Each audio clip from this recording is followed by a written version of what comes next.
Graça e paz, boa tarde, Deus abençoe a todos. Vamos à leitura do texto da primeira carta de João, capítulo 4, dos versículos do 1 ao 6. Amados, não deis crédito a qualquer espírito, antes, porém, avaliai com cuidado se os espíritos procedem de Deus, porquanto muitos falsos profetas têm saído pelo mundo. Deste modo, podeis reconhecer o Espírito de Deus. Todo espírito que confessa que Jesus Cristo veio em carne é de Deus. Mas todo espírito que não confessa Jesus não provém de Deus. Ao contrário, este é o espírito do anticristo, a respeito do qual tendes ouvido que havia de vir e presentemente já está no mundo. Filhinhos, vós sois de Deus e tendes vencido os falsos profetas, porque maior é aquele que está em vós do que aquele que está no mundo. Eles são mundanos, por isso falam como quem pertence ao mundo, e o mundo os compreende. Nós somos de Deus. Quem conhece a Deus nos ouve, quem não é de Deus não nos entende. É assim que reconhecemos o espírito da verdade e o espírito do erro. É assim que reconhecemos o espírito da verdade e o espírito do erro. Que Deus Todo-Poderoso abençoe a leitura da sua palavra e a nossa reflexão sobre este tema. Ainda estamos meditando, ainda estamos refletindo, levando em consideração a palavra do apóstolo Paulo na carta aos Colossenses, capítulo 2, verso 8, que diz: Tende muito cuidado para que ninguém vos escravize a vãs e enganosas filosofias que se baseiam nas tradições humanas e na falsa espiritualidade, na falsa religiosidade deste mundo, e não em Cristo. É que quando eu leio a expressão religiosidade, como está nessa versão aqui, eu já automaticamente traduzo para espiritualidade, religiosidade. São conceitos, são palavras que nós tratamos com referindo-se à mesma temática, ao mesmo propósito, ao mesmo objetivo. A palavra de Deus nos ensina que é perfeitamente possível e desejável experimentarmos a boa, agradável e perfeita vontade de Deus. É possível desenvolvermos uma religiosidade sadia, uma espiritualidade sadia. É possível e desejável, e eu considero imperioso, que o cristão viva como cristão. É um direito que nos foi dado gratuitamente pelo amado, por Cristo Jesus. Então, de ninguém está sendo exigido um esforço, ou um sacrifício, ou um agir de maneira sobre-humana. Deixa de ser algo sobre-humano viver e experimentar nesta vida a boa, agradável e perfeita vontade de Deus, a alegria que nos traz, a felicidade que nos traz, a coragem que nos traz o vivermos em comunhão com o nosso Deus, com o nosso Senhor, em conformidade com o quê? Com o que a palavra dele ensina, em conformidade com o testemunho do Espírito, com o testemunho da Escritura, com o testemunho da palavra de Deus. Mas nós entramos na questão das ponderações, dos cuidados, das dificuldades, das armadilhas que surgem. Uma parte dessas armadilhas, uma parte dessas ciladas, já foi apontada e identificada nos últimos vídeos, que diz respeito à nossa natureza interior, a natureza humana pecaminosa, influenciada, corrompida. Né? Fomos livres, libertados do poder do pecado, não somos mais escravos do pecado, né? Mas o pecado continua no mundo e afetou a nossa natureza. Há uma tendência, que nós chamamos de carnalidade. Né? É um ponto que nós devemos levar em consideração e que já foi explanado. É um cuidado que nós devemos ter quando? Sempre. Sempre. Na nossa mente, as nossas emoções, os nossos sentimentos, a maneira como nós enxergamos a nós mesmos, o mundo ao nosso redor, né? Da maneira como nós nos dispomos a nos submeter, né? Confiando em Deus. Em quem confiamos? Eu confio totalmente em Deus, mas isso fica evidente para si mesmo e para os outros nos momentos difíceis ou nos momentos de bênção, de facilidade, né? Então, a questão da liberdade, de ser livre, de não estar debaixo de domínio, de senhorio de ninguém, que não seja o nosso Senhor e Cristo. Quais são os limites desse conceito, né? O que significa isso na Escritura, na Palavra de Deus, e o que nós entendemos como verdade ou válido para a nossa vida. Então, a sugestão da Palavra de Deus, que para obtermos êxito, sucesso, segundo Deus, nessas questões, nós devemos aprender a submeter, a realizar essa introspecção, permitindo que a Palavra de Deus, iluminada pelo Espírito de Deus, sonde as nossas mentes, o nosso espírito, a nossa alma, os nossos corações, né, nos iluminando e mostrando onde está o meu erro, o que eu não estou conseguindo entender, o que eu não estou enxergando, o que eu estou sendo um obstáculo para a minha própria progressão, para a minha própria vida, para a minha própria comunhão, o que está em mim que dificulta essa manutenção, esse crescimento, esse viver constante, desfrutando do amor, da comunhão e da paz de Deus. Encontraremos certamente muitas dificuldades e muitos obstáculos. E Paulo, aos Colossenses, ele nos adverte, né, da religiosidade mundana, da falsa religiosidade, e nos adverte também das filosofias inúteis e vãs. Né? Não estamos aqui para discutirmos filosofia, de um modo geral, como a matéria assim indica. Há excelentes e ótimos filósofos que são cristãos, que buscam sujeitar o conhecimento acumulado, adquirido, né, sujeitar a verdade revelada da palavra de Deus. E eles têm os seus trabalhos aí impressos, apresentados. Eu tenho uma teologia sistemática aqui que, na verdade, é de um filósofo, é um excelente filósofo cristão, é um sujeito extraordinário. Ele é luterano, algumas pessoas, né, alguns irmãozinhos torcem o nariz, né, e nós temos no meio evangélico também esses irmãozinhos com uma mente muito estreita, já falamos disso, né?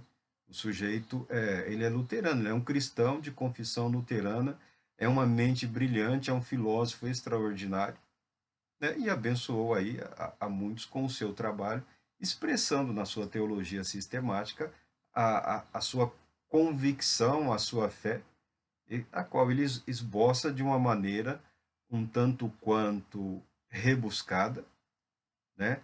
A compreensão do pensamento dele, né, não é para preguiçoso, não é para quem quer só ler e ouvir o que já acostumou a ouvir, né? Deus é justo, Deus é santo, Deus é bom. A Escritura, a Bíblia é a palavra de Deus. Não, ele investiga, é a palavra de Deus em que sentido? Em que aspecto? Eu declaro é a palavra de Deus e ponto final, então não preciso mais pensar a respeito. O que está escrito em Levítico está no mesmo nível de revelação de conhecimento do que foi contemplado, esboçado, apresentado no Novo Testamento. Eu devo enxergar, assim, a Bíblia, a palavra de Deus, como se fosse um plano? Não. Há uma gradação, a revelação é progressiva. O revelar-se de Deus, ele ocorre, ele tem ocorrido de maneira contínua através da história da humanidade. Em Cristo Jesus encontra-se a plenitude da revelação do amor de Deus, da graça de Deus, da bondade, da justiça, da santidade, tudo que você puder imaginar acerca da pessoa de Deus, você tem a plenitude da revelação em Cristo Jesus. Alguém pode gritar, mas não está completo, mas se completa. Se completa na perfeição do reino. Então, ele apresenta a sua fé, a sua convicção, ele trabalhou muito, tem muito a contribuir. Há vários outros também que são filósofos, elaboraram algumas teologias sistemáticas. Né? Esse tem um raciocínio longo, elaborado, alguns são mais objetivos, porque a teologia sistemática, ela na verdade é um resumo. É um resumo, pelo menos deveria ser, né?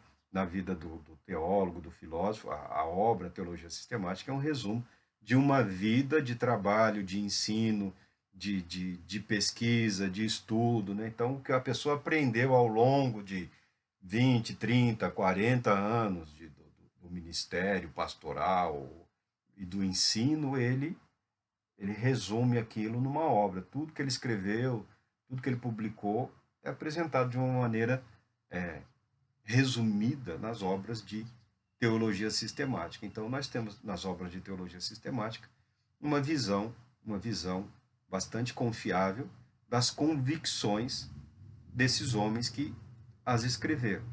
E podemos analisar com clareza, né, o pensamento deles em relação a diversos aspectos das doutrinas que a palavra de Deus ensina. Então, não é nesse sentido que nós estamos falando de filosofias vãs. Nós estamos falando, quando a palavra de Deus aqui ensina, é das concepções da realidade que são um tropeço para todos, que podem ser um obstáculo para a vida do cristão. E João esclarece, João aborda o tema, Paulo, com a sua sabedoria, com o seu conhecimento, ele apresenta, né, o seu discurso muitíssimo elaborado. Para entender Paulo, você precisa estudar Paulo, ler todas as cartas de Paulo, né, porque ele tem um raciocínio muitíssimo elaborado e nunca se preocupou, como nenhum dos outros apóstolos se preocuparam, em escrever. A preocupação deles, a ocupação deles era viver.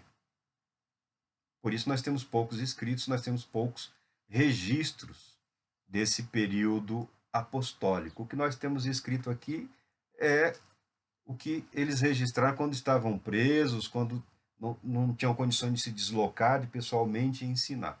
Eles seguiram o exemplo do Mestre, eles seguiram o exemplo de Jesus Cristo. Eles foram muito bem ensinados, os apóstolos. Eles foram muito bem discipulados. Eles cresceram em espiritualidade, eles cresceram em sabedoria, eles cresceram em conhecimento e eles amadureceram em vida. Em vida. Isso nós apresentamos a vida como testemunho, a vida como declaração de fé, a vida como oração, né? A nossa vida é a nossa oração, a nossa vida é a nossa adoração, a nossa louvação, o nosso louvor. É a nossa vida que fala, é a nossa vida que expressa quem nós somos, o que nós acreditamos. E às vezes expressa justamente o oposto. Tá? Como já dissemos, não temos ideias ridículas e tolas com relação à perfeição cristã. Tá? Não acreditamos que isso é possível nesta vida terrena, é algo que diz respeito à eternidade. Então não temos medo de aceitar a verdade e o fato, né, de que em muitos momentos nós não conseguimos expressar adequadamente aquilo que nós acreditamos, que nós pensamos da nossa fé e que nós pensamos de nós mesmos. Que nós pensamos de nós mesmos.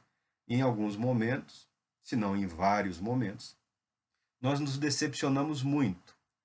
Aí a questão vem à tona. Estamos decepcionados com quem? Eu me decepciono comigo? Eu aceito que eu falhei, eu errei, mas aceito a condição que sou de humano, de pecador, e permaneço dependendo de Deus para seguir em frente, para continuar.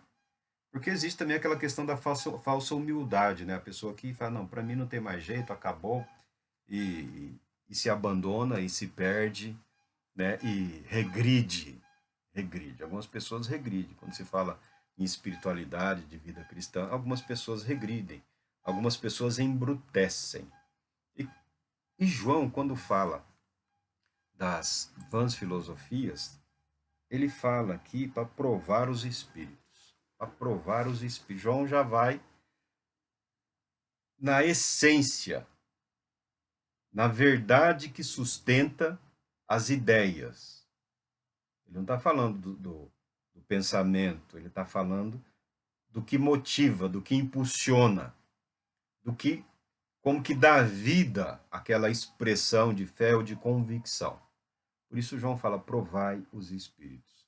É importante dizermos que hoje, uma das, se é que se pode chamar de filosofia, que ganhou espaço no Brasil e no mundo, que ganhou espaço, principalmente por causa dos elementos de retórica política, é o chamado negacionismo, que na verdade é a falsa retórica, né? O negacionismo é a arma do incompetente. O negacionismo é a ferramenta do preguiçoso, do vagabundo intelectual. Quando ele é confrontado com argumentos, com pensamentos que vão além daquilo que ele é capaz ou tem interesse de aprender, ou quando ele é confrontado com ideias que questionam a postura dele frente as realidades da vida e do mundo, ele simplesmente nega. Ah, é tudo mentira, nada disso é verdade. Chegando ao ponto de terem pessoas agora aí negando, né? Negando, os terraplanistas estão falando que a Terra é plana, né? Que a Terra é plana, que não existe vírus, não existe bactéria, não existe doença, que isso é coisa da sua cabeça, é uma conspiração do governo, é a conspiração de não sei quem. É o negacionismo. O negacionista, ele é o vagabundo, ele é o preguiçoso, ele é o cafajeste. Ele é o cafajeste. É aquele que busca se sobrepor à verdade conhecida, revelada, a verdade que é acessível a todo ser humano, ele se opõe àquela verdade quando lhe convém. Então, nós temos os negacionistas em todas as áreas. Temos também os negacionistas nas questões espirituais, nas questões religiosas, e temos os religiosos que são capazes de serem negacionistas. Nós já expressamos a nossa preocupação aqui de uma maneira um tanto quanto moderada, né? Mas é uma verdade que veio à tona e essa geração terá que enfrentar isso, né? Eu sempre fiquei de olho e errei feio, né? Eu confesso que errei. Sempre fiquei mais de olho em algumas culturas europeias, né? Ou norte-americanas, algumas visões de igreja, alguns modelos de igreja, porque sabemos do pensamento, né? Que vigorou por algum tempo nesses lugares, nessas regiões. Mas tivemos alguma dificuldade, mas analisando, observando, não há como negar. É fato. Nós temos uma parte significativa dos cristãos brasileiros comprometidos com uma concepção de filosofia política embasado num sistema de tiranias, né? Seria como que os apóstolos, ou a comunidade logo depois dos apóstolos, reivindicassem estar sob o poder e o domínio de Roma. Não, o romanismo é bom, Roma foi boa, o Império Romano foi bom. Não, não foi, perseguiu, matou, era cruel. E muitos cristãos, não só evangélicos, alguns estão atacando os neopentecostais por motivos óbvios, né? Pela influência de alguns ou pela declaração pública de alguns em relação a certos aspectos de governança, de governo, de política, mas há no cristianismo brasileiro, não há no cristianismo enquanto fé bíblica, escriturística, mas na cristandade, né, que se formou no Brasil, que se estabeleceu no Brasil, há grandes elementos ainda, né, de neonazismo, neofascismo e coisas assim que imaginávamos que estávamos prestes a vencer a barreira do preconceito, do medo, do ódio, de negar ao outro tudo aquilo que eu acredito que seja direito meu, o que eu quero para mim, o que eu desejo para mim, para os meus, o que eu desejo para minha família, para os meus amigos, para o meu grupo social. Como eu posso negar isso aos outros? Então, esse modelo de perspectiva, esse modelo de vida, esse modelo de espiritualidade cristã, eu entendo como nocivo, terrível, porque ele se sobrepõe à verdade da fé declarada, o que se expressa, o que se expõe a uma condição de antagonismo em relação à vida, de oposição em relação à vida do outro. É uma vida, é um modo de vida, é um modo de expressar a sua fé, a sua filosofia, as suas convicções, que contraria a palavra de Deus, porque é uma vida sem esperança. A Bíblia diz que agora prevalecem, que agora permanecem a fé, a esperança e o amor. O cristão que não tem na sua vida, na sua filosofia, esses elementos em relação ao outro, ao próximo, ele é obrigado a repensar o quão de fato ele é cristão. Talvez ele seja cristão e Cristo esteja em segundo plano, ou em terceiro plano, ou em quarto plano. Não estamos questionando a fé de ninguém. Mas temos a obrigação, entendo eu, de confrontarmos a nós mesmos e a realidade que enxergamos com que a Bíblia nos ensina, aceitando ser ela manual do fabricante para as nossas vidas, principalmente no que diz respeito à espiritualidade. Então, essa espiritualidade ideologizada, militante, politizada, há que ser confrontada e questionada com quem? Com a palavra de Deus.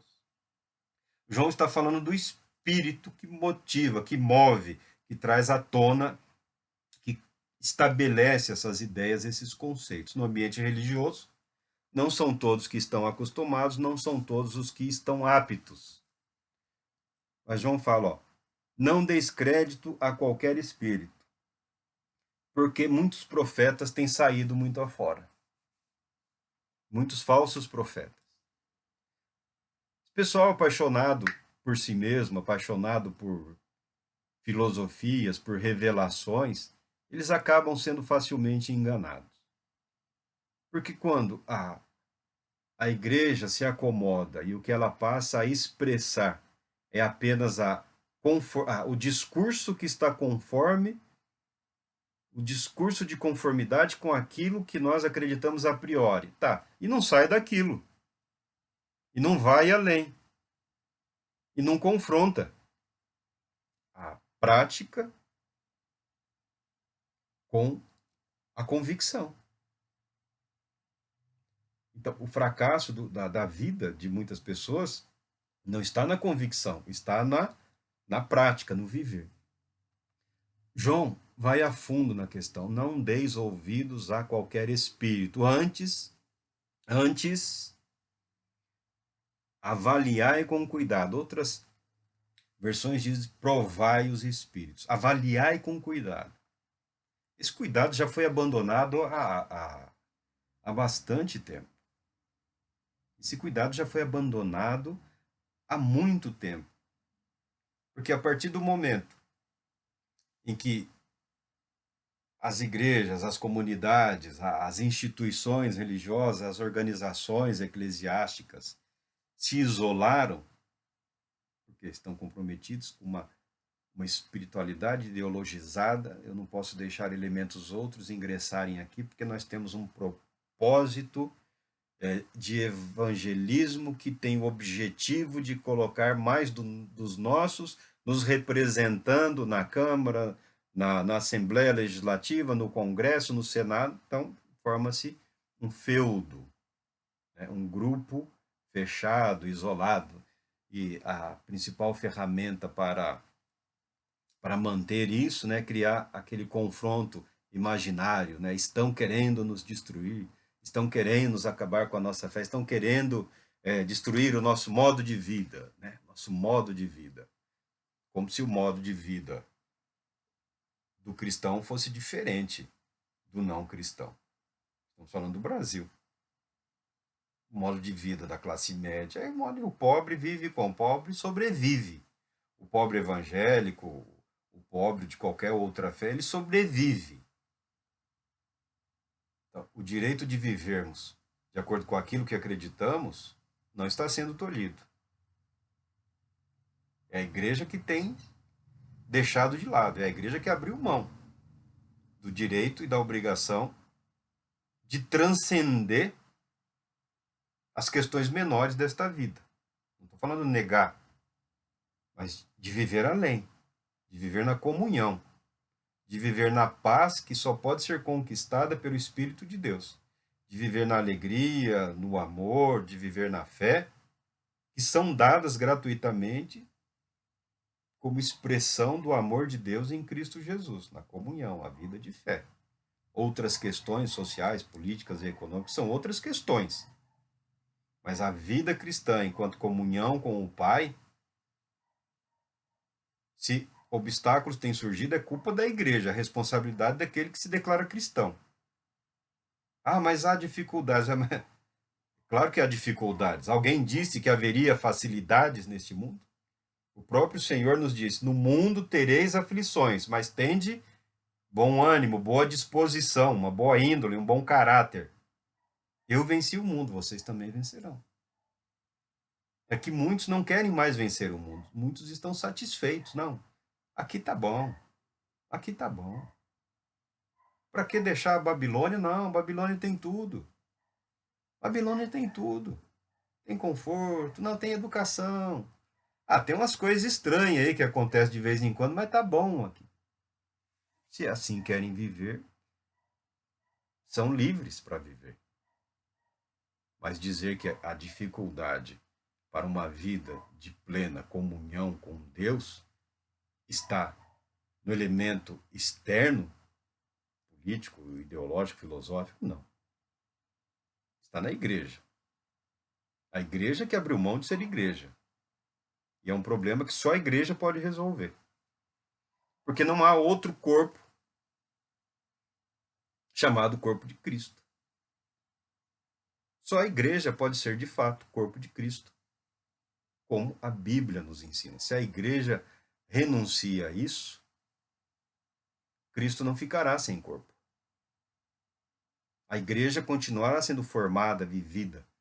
Esse edifício não será abandonado, mas pedras mortas serão lançadas fora. Isso é simples.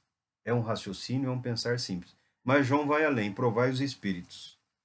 Provai os espíritos. Eu me lembro, e se você, meu irmão, minha irmã, é desses grupos evangélicos, tem grupos de oração, de reunião, de avivamento, né? Na questão de crer, de buscar, de receber os dons espirituais. Eu me lembro de algumas reuniões e vez por outra você via algumas pessoas lá orando, né, falando, repetindo assim como se fosse um mantra. Jesus Cristo veio ao mundo em carne, Jesus Cristo veio ao mundo em carne, Jesus Cristo veio ao mundo em carne. Eu sempre achei interessante e sempre vi como reflexo esse comportamento, até um pouco assustado ou medroso, baseado nesse ensinamento aqui de João. Mas a fé cristã não é uma possessão. A fé cristã, a atuação do Espírito de Deus, não é um anular da consciência e da responsabilidade humana. Muitos cristãos interpretam a si mesmos e a atuação do Espírito de Deus de uma maneira um tanto quanto equivocada, porque não é o que a palavra de Deus ensina, não é o que a verdade da doutrina ensina. A espiritualidade cristã, ela não é uma possessão. A nossa vida é um direito de posse de Deus em Cristo Jesus. É um direito.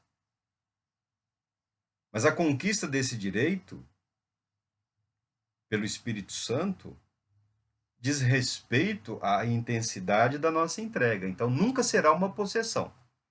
Nunca será uma supressão de consciência. Nunca será uma supressão do seu caráter, da sua índole. Tá? O cristão ele nunca fica nesse sentido desumanizado, possuído, como que por uma força que decide o que quer fazer. Não. A vida cristã, a espiritualidade cristã é uma vida de comunhão, como que uma parceria, uma relação de vida. Mas algumas pessoas ficavam e algumas pessoas até hoje ficam. Tem muitos cristãos que têm medo de estar sendo possuídos, como que, se fosse possível, receber o espírito errado, equivocado. Meu Deus do céu. Né? Uma fé ainda na infância, né? Uma fé ainda pequena.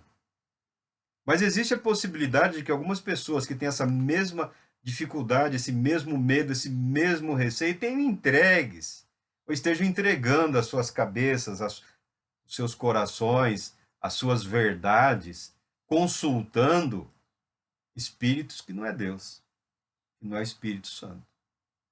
Consultando outra coisa que se apresenta como Espírito de Deus, dando ouvidos a ensinamentos, aceitando como verdade ensinamentos que não procedem do Pai, que não procedem de Cristo. Esse foi o problema do permitir essa conceituação estranha à fé no ambiente de fé.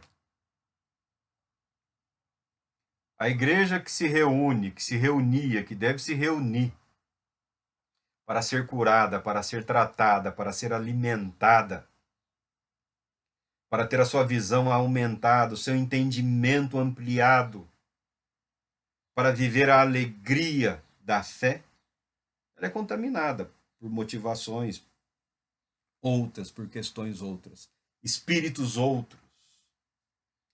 A metodologia, o discurso do método evangelístico, eu vivi um pouco disso, né?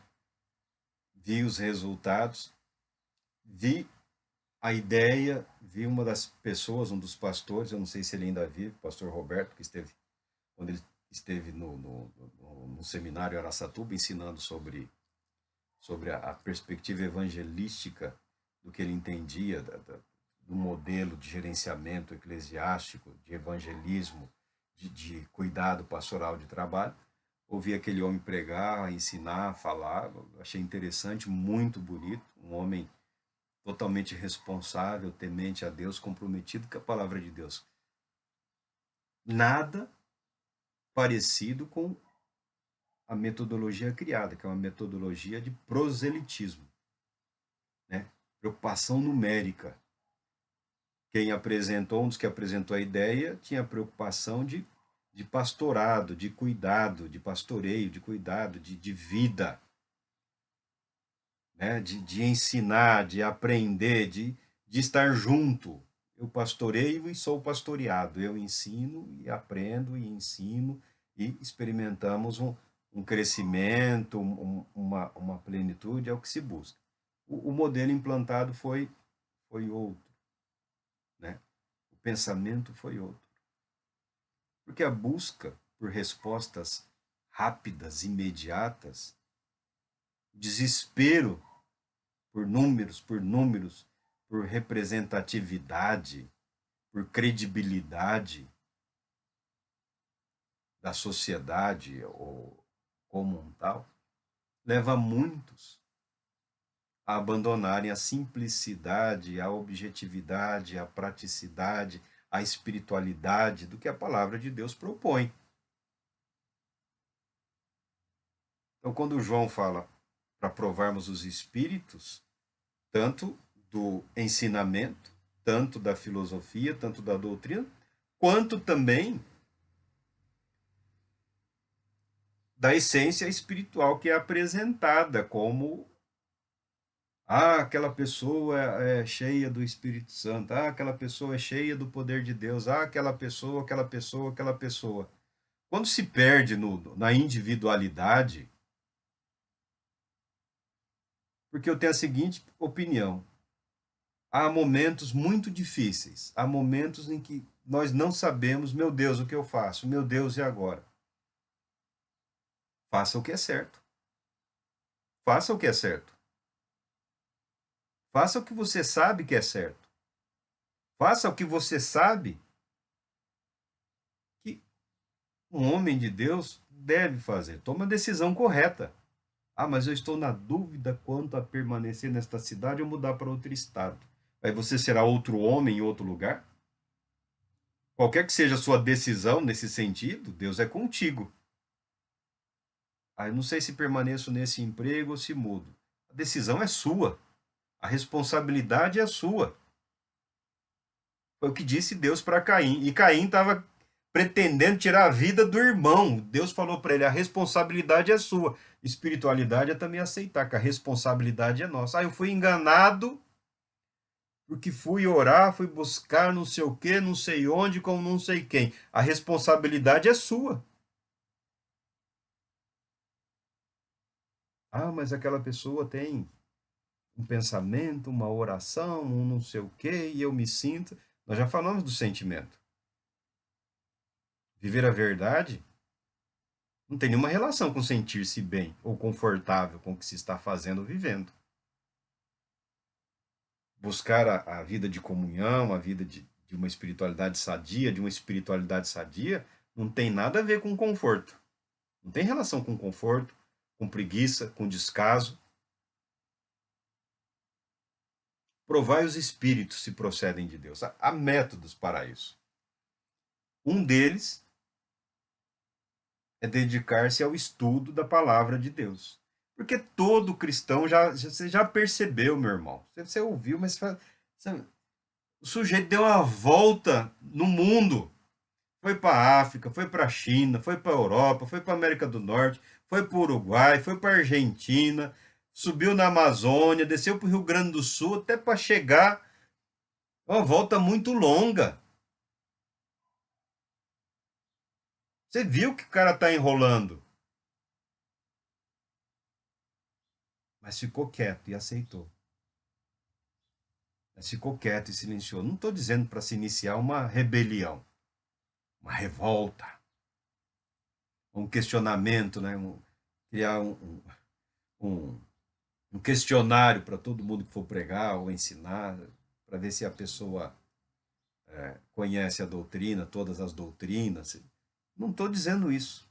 Estou dizendo que para não ser, porque não é nossa responsabilidade, não é nosso compromisso mudar ninguém. Além do que, nós sabemos que isso é impossível. Você pode até formar adeptos, né? Você pode até tiranizar a mente de algumas pessoas e formar aquele discursinho amalucado, onde todos falam sempre a mesma coisa, no mesmo ritmo, da mesma maneira, né? Usam a mesma marca de camisa, o mesmo paletó, a mesma cor de sapato. Tudo bem, cada um segue o seu. O nosso compromisso com Deus é que nós nos dedicaremos a não permitir que o engano invada as nossas mentes e corações. O espírito do erro que atua nos filhos da desobediência é problema dos filhos da desobediência decidirem se querem voltar ou não a obedecer a Deus. É por isso que eu falo, em alguns aspectos, eu não posso comungar com algumas pessoas. Por quê?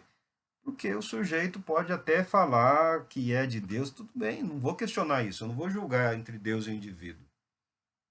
Mas a decisão pela vida, pela espiritualidade, a decisão pelo compromisso maior, não é com o Senhor e Cristo. É outra. Que não é problema meu, é problema daquela pessoa. Quando se discute, quando se fala, quando se planeja, quando se apresenta, né, esse espaço de espiritualidade para crescimento, para comunhão, tem muito a ver na relação pessoal, criada, mantida na perseverança com Deus e sua palavra e sua vontade. Hoje, até mesmo quem afirma, né, a fé na verdade, da realidade, de dons espirituais, de manifestações do Espírito Santo, tem grande dificuldade em garantir grande parte dos acontecimentos nas igrejas Brasil afora aí. Porque nós vemos e outras pessoas veem, isso não tem nada, não tem relação com a palavra de Deus. Isso não produz amor, não produz paz, não produz só euforia. Um esquisitismo sem limites. Comportamentos e rituais que eu não vou mencionar aqui porque não dizem respeito à fé cristã, dizem respeito a outras coisas. E esse é o problema quando nós falamos do negacionismo. O negacionismo no Brasil, no nosso país, tem o aspecto de satanizar o outro, sempre o outro. Não, aquilo é do diabo. Eles servem ao diabo. Isso que eles fazem não presta. Aí pega aquilo, traz para si, coloca o eu em cima, mas aqui eu, pelo poder de Deus, garanto. Mas não está fazendo a mesma coisa que o outro? Não está copiando o ritual do outro? Não está copiando a cerimônia do outro? Não está tomando posse da linguagem, dos valores do outro? Não está usando as vestes, as roupas que o outro usa, aquele que você falou que não é de Deus? Por que você está vestido igual a ele? Por que você está usando o mesmo vocabulário? Porque a verdade sagrada dele está fazendo parte do seu vocabulário, que devia ser santo e sagrado, mas agora você se apropriou do vocabulário do outro para dizer que você é de Deus, mas o outro continua satanizado.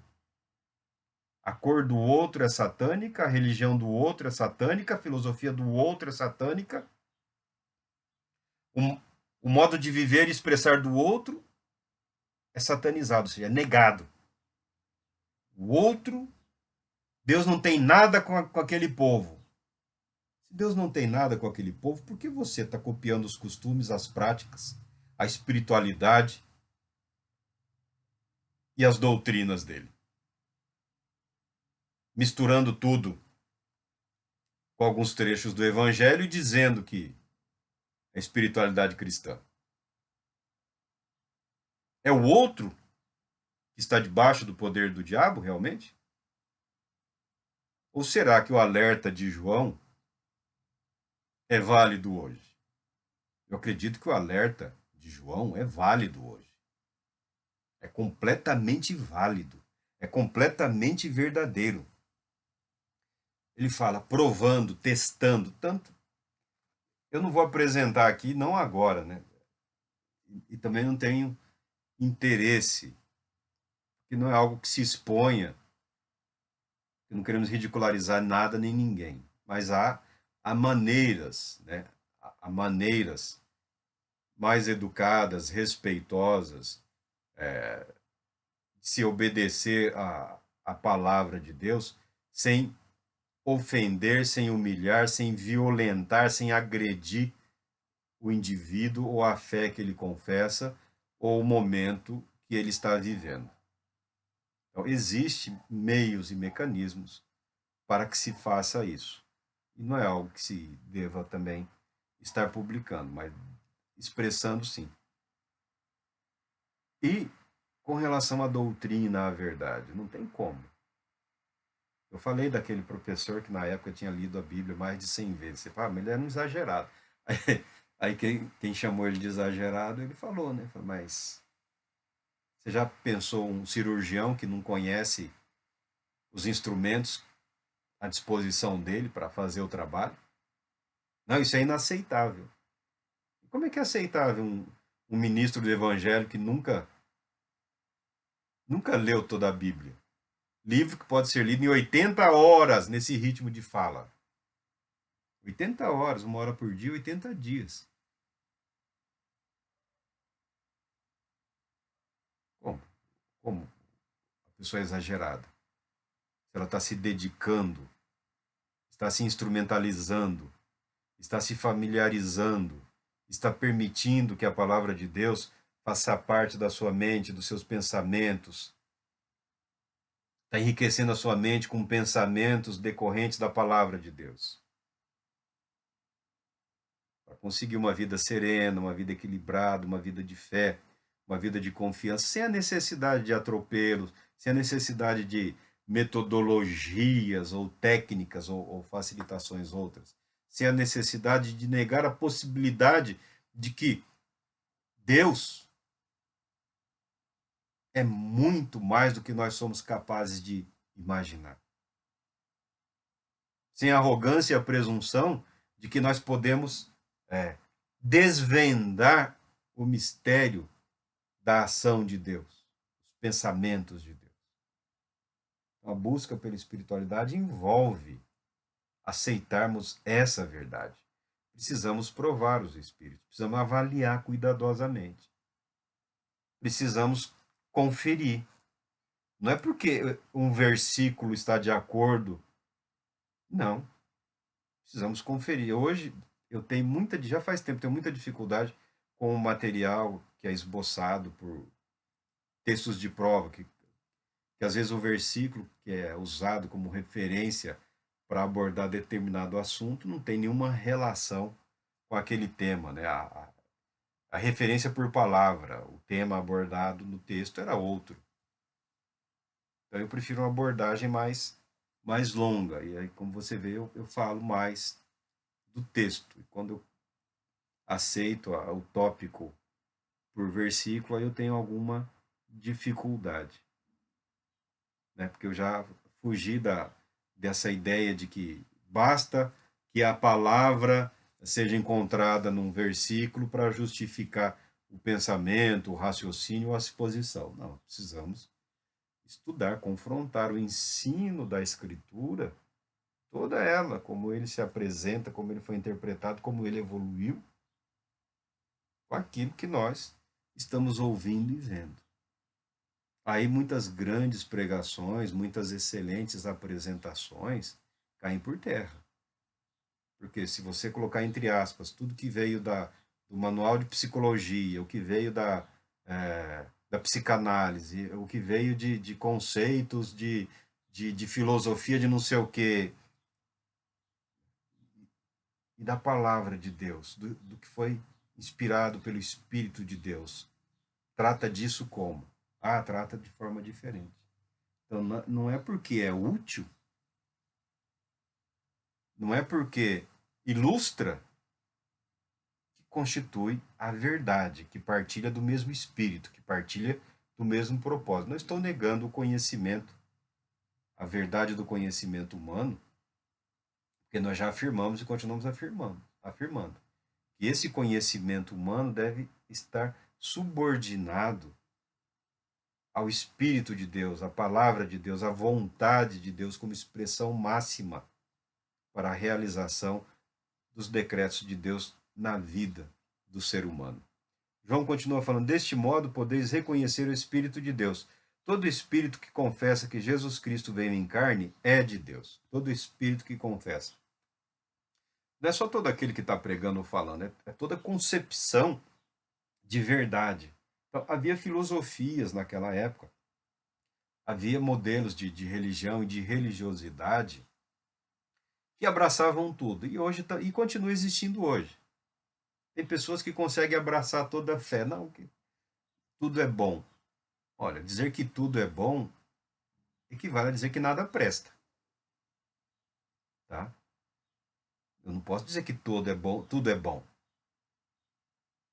Toda religião expressa o anseio humano por uma vida de comunhão com Deus. Isso é bom.